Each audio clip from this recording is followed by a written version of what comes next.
I read over 100 books in 2022, and these are my 10 favorites in no particular order. If you're someone who likes sci-fi movies or TV shows, I would highly recommend Dark Matter by Blake Crouch. It's about a professor who finds himself kind of on an adventure and is fighting to get back home to his family. I think it has like nice little twists and turns all throughout there, so I really enjoyed it. Okay, so as you can see, I had a huge year with SJM. However, A Court of Silver Flames was my favorite. Nesta, I think, has a little bit more depth to her character, and I enjoyed how this book in particular kind of talks about her dealing with grief and depression and love, and someone who doesn't really know how to share her emotions that way, with a lot of smutty elements still, so don't worry about that. What you think is just a plot about friends building a video game over a couple of decades ends up being the thought-provoking story about power of friendships and how they can be just as valid as romantic or familial relationship, and what we would do for those that we love. You can kind of see I am a Kennedy Ryan stan. Some of the best, like, well-developed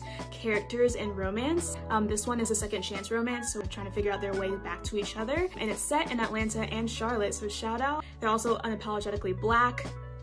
5 stars. Perhaps it's because I'm not someone who typically reads college romances or sports romances. You have a hockey player, a figure skater who are falling in love during college, and their kind of rivalry. Not just this, you know, the spicy level of it all. It just surprised me in the best way. It's a nice light read, nothing too serious, but again, recommend. Like for part 2?